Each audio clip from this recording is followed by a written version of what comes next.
his office. And he told me, why don't you go to Chitra Institute? He understands that there is some interesting. So I went to Chitra Institute and met various people. Now in life you sometimes meet somebody who changes your life and whom you never expect, whom you don't know. And I met, with my good fortune or bad fortune, I met this guy called Professor A.V. Ramani, who was the head of R&D of Chitra Tirunal Institute. I walked in, a fairly normal guy. I walked out 30 minutes later thinking I was born for this. I mean, he was such a marvelous salesman. He sold me on this idea that this project was waiting for you. I don't know whether he was anxious to dump it on somebody. No, I don't think so, because after that I came to know Ramani very well. He was an outstanding scientist. And that's it, he just fired me up. So sometimes you meet the wrong guy, and I happened to meet Ramani, and I walked out 30 minutes later saying, this is what I want to do. That's the honest answer. Any more questions? I think we will have to wrap up because we are way past. So I will just take this opportunity to thank the three speakers.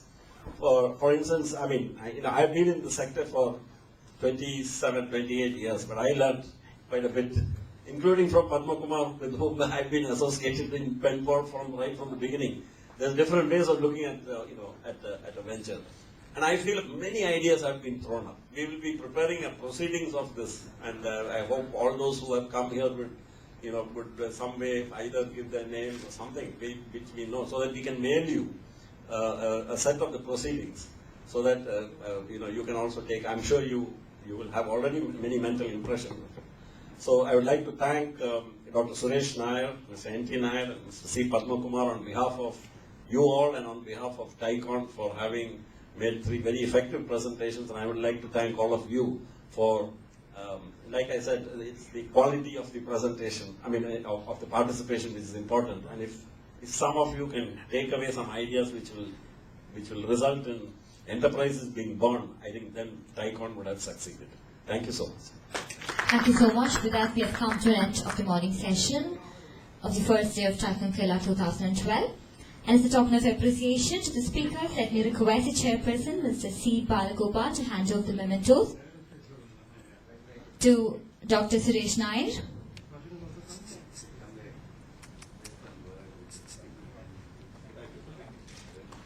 Mr. C. Padma Kumar.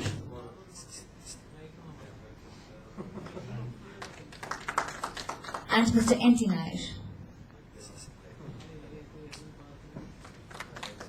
Also, we recognize the effort of our chairperson, Mr. C. Balagopal, and if I could request Mr. Shivdas Menon, the past president, charter member of TRACK AViavi, to hand over the memento to him too.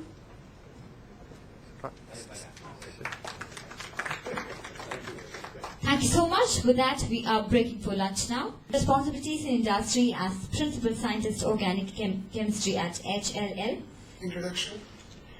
Good afternoon to everybody. This session, as you know, is placed in manufacturing track, and the session is on life sciences and nutraceuticals. Even though we have planned for 3 speakers in this session, I understand now that the third speaker, Dr. Hariharan, is unable to make it. So we are left with only 2 speakers for the day, so we have plenty of time. As I understand from the program chart, today's track 4 broadly covers the area of potential manufacturing opportunities in healthcare. Now, what are the potential opportunities? In fact, that is what probably all of you may be interested in as potential entrepreneurs or entrepreneurs who are thinking of expanding your areas of interest. As you know, several countries have maintained birth and death records since 1830. And based on this, it is now known that during the last 180 years, life expectancy at birth has risen from something like 35 years in 1830 to over 70 today in most of the Western countries. The bulk of this gain is attributable to 4 key factors: reduction in infant and child mortality, sanitation, drinking water treatment, and immunization. These 4 factors have been attributed as contributing dominantly for enhancing the life expectancy. In our country too, life expectancy at birth has been steadily increasing over the decades, even though we are about 10 years lower on the mean numbers. If we look at the 4 key factors, all of them are preventive. That is something to note, rather than curative.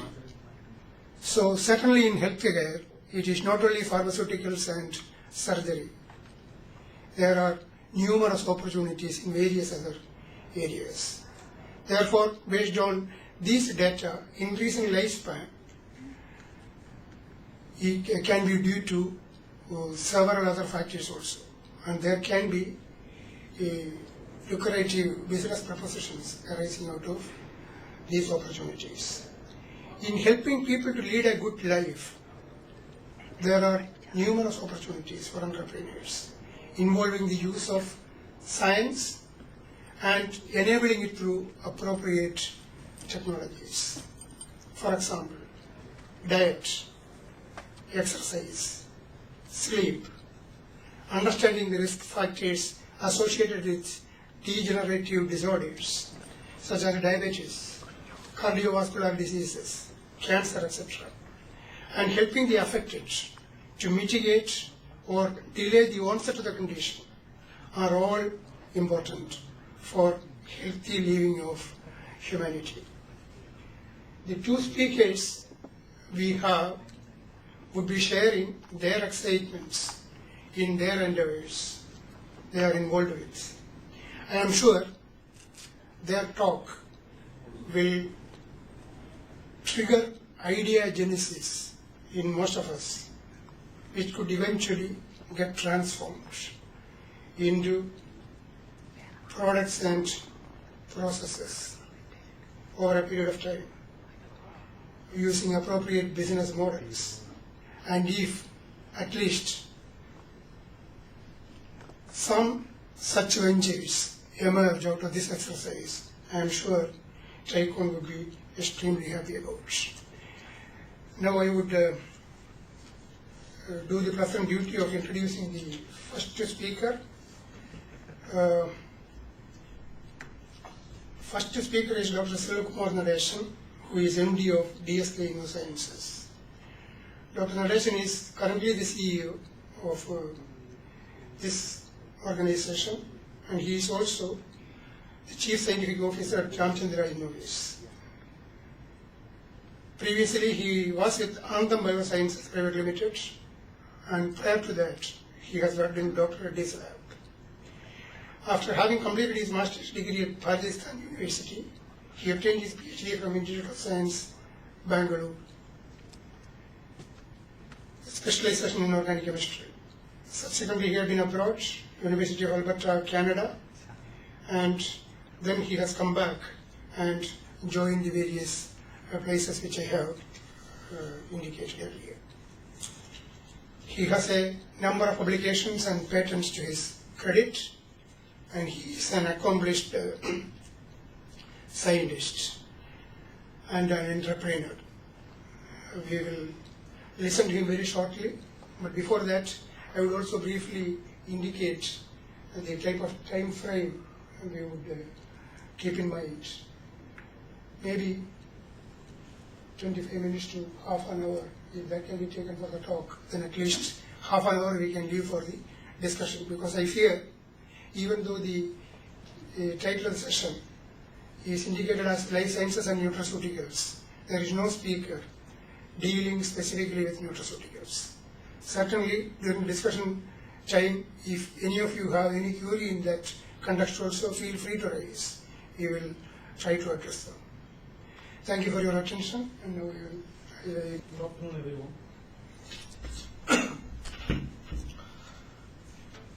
I first thank Dr. Nambudri for giving me such a wonderful introduction.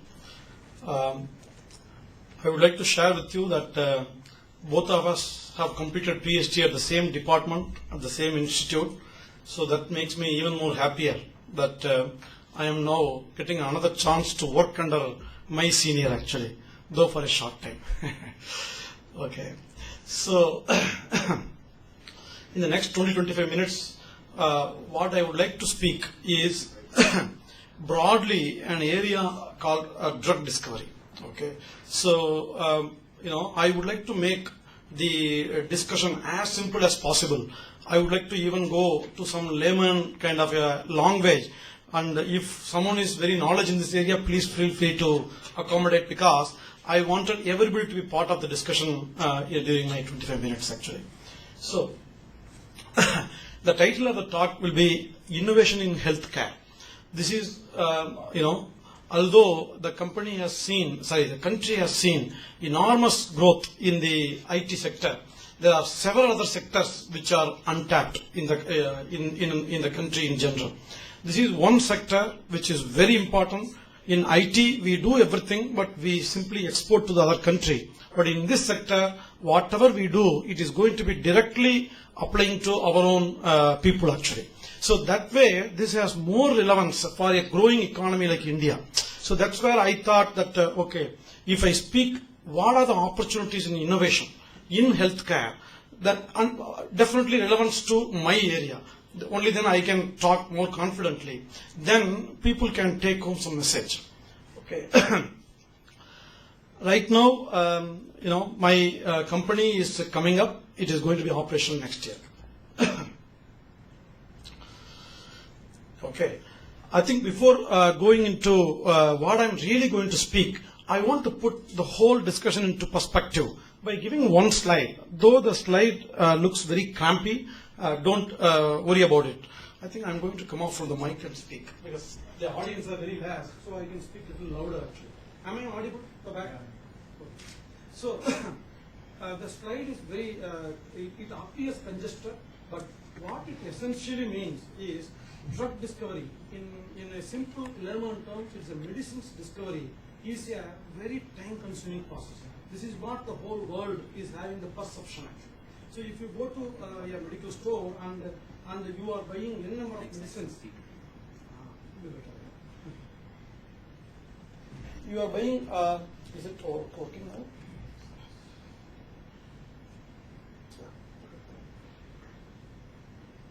There are n number of medicines that you can find in a medical store, but the truth is there are two important truths. One, it takes 10 to 15 years for a scientist like us to discover a new medicine for any therapeutic area. And second is more painful truth that from India we have not invented a single medicine till now. Okay, so you go to medical store, there are 200, 300, 500 medicines. None of them has been discovered in our country. That is such a pathetic situation actually. But there have been a lot of strides in this particular direction in the last only 20 years. And still we have not been able to succeed in discovering a drug for our country till now. So that's where I'm going to speak the next 20 minutes.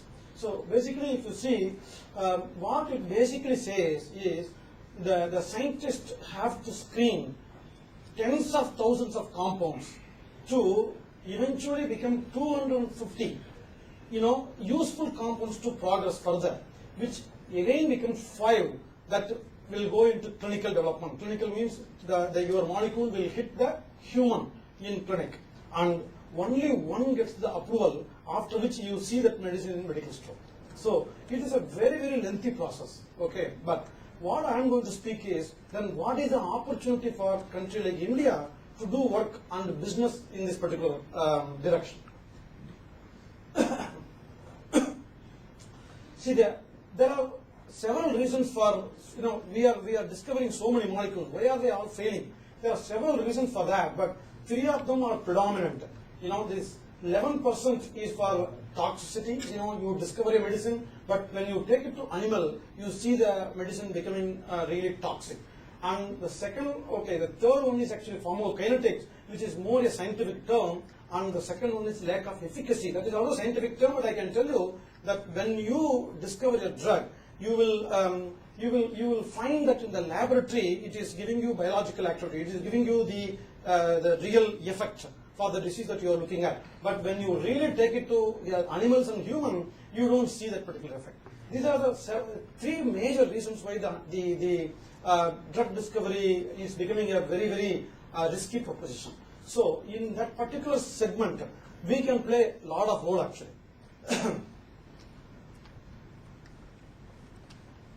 I so far told you in a drug discovery phase how the failures are happening. In a similar way, in clinical area, if you go into clinical, that means you completed drug discovery in the lab. Now you are going to test your drug in human. Okay, there are three different phases: phase 1, 2, 3. Each phase has different reasons for having three distinct phases, but your drug has to pass through all the three different phases. That takes another hell of a lot of time and money.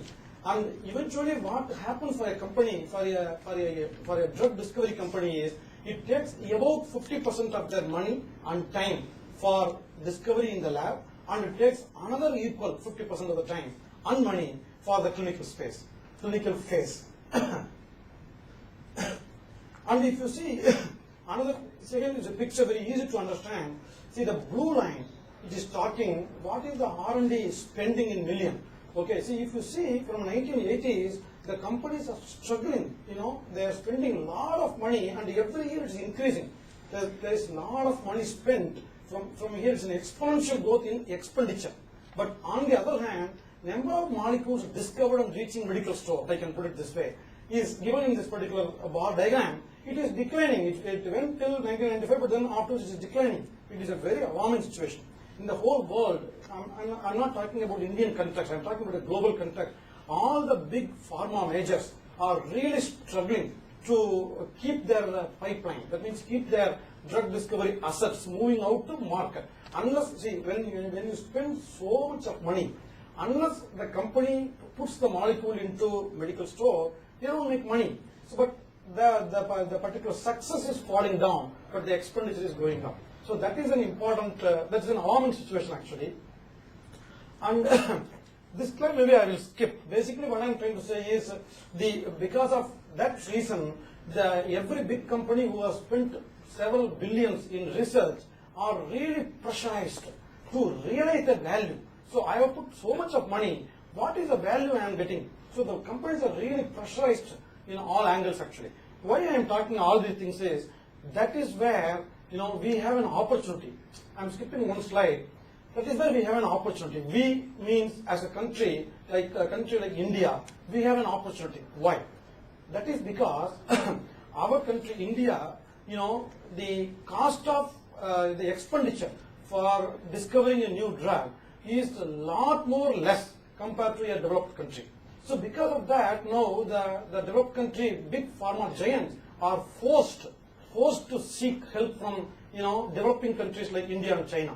Both India and China, we play a major role in this, and there are several companies mushroomed in this direction. I will give you one success story in the next 2-3 slides. So that is where the new concept of contract research emerged. So what happened is that big pharma companies across the globe, without being able to sustain with the expenditure of doing discovery, they knocked the door of India and China companies so that they could do the research in a very, very nominal money and take the product back to their country and market throughout the globe. So it makes sense, it makes financial sense that you spend very less by using the expertise available in developed nations like us and use the product globally for marketing.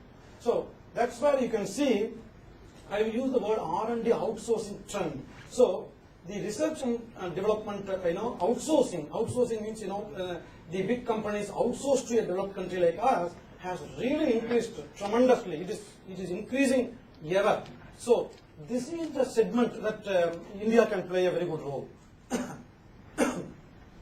So this, whatever I have given in this slide, I already spoke to you in a very layman language. Basically, the global R&D expenditure is about 100 billion. And the cost of a new molecule to market a Western company is about 2 billion actually. but the cost for an Indian company is only 1/4. So within 1/4 of the money that is incurred by a global giant, they can get the same product by using Indian talent. So that is the segment I'm going to talk. So I think before taking you to some successful models in the country, I want to tell you some history about what is pharmaceutical area in our country, because before independence we never had anything really developed in this area, in most of the areas for that sense. But in pharma, we till 1970 we were very unorganized. We were completely dependent even for buying any medicines from an outside country. We never had this concept called allopathy, too much pouring in before 1970. After 1970, then the erstwhile Congress government realized that we cannot continue like this because we are one of the most populous countries in the world. So then they realized that, okay, what is the need of the hour today? We need to have a separate institute developed for antibiotics, and we need to also have broadly for drugs and pharmaceuticals another institute. So that is the time, I think, I remember it is Jawaharlal Nehru, I'm sorry if I'm wrong. So during that time, two institutes were established in the country, because on those days, private sector was not doing well, and the government has to take every initiative to propagate, the message that we need to be working in this area, so that in the next 10-20 years, we will be having self-sustainability. Truly speaking, that has changed the whole face of pharma today. Today in India, today in the world, India is definitely a respectable country in this particular area. We are doing very well, although we are in this city and we don't realize that amount of what going on in this area. But I can tell you, recently one global study revealed that Hyderabad is the headquarters for pharmaceutical industry in India, and it is definitely in the world map. Hyderabad is probably, if not number one, definitely in the top 10 cities in the whole world, doing extremely well in the pharma industry. Why? Because IDPL was established in Hyderabad. So the whole pharma industry, boomed around that, and that's what the word I used. It's a boom time. After this 1961, once the IDPL was established in Hyderabad, there's a boom time after that. That what we did was, any medicine which is discovered anywhere in the world, we have been able to find newer routes to synthesize and market it. Because if suppose if I am taking a medicine paracetamol, if it is prepared by the inventor by a synthetic route, we cannot use the same route to market it. So our Indian scientists, we have used a technique called reverse engineering. We smarted the synthetic technology and tried to prepare with different methods and beat the inventors' synthetic route. Thereby, they have been able to market across the globe, and that's the boom time for the country. And several companies have grown very well in the country. I think to name a few, like Ranbaxy or Dr. Reddy's, Glenmark, and Orchid in Chennai, etc. So, but what is very pathetic is, no innovation as yet for new products. This is what I told you at the start of my discussion or my lecture speech, that there is no innovation yet. What we did was, there are medicines which are discovered elsewhere, predominantly in the West, but we have been able to do reverse engineering and prepare the same drug by a different route and market it. But we have not discovered a drug yet for our country, as I told you earlier. That is what I am mentioning here. So that is where I am saying there is an opportunity for innovation-based, knowledge-based pharma drug discovery companies in the country. I mean, this is just a market survey. It says that there is a lot of opportunity for India. Like global pharmaceutical market is about 80 billion, and Indian pharmaceutical is only 11 billion. Although it is expected to grow to 74 billion by 2020. That itself shows that even though we already have our country in the global market or global map, but we have still a long way to go.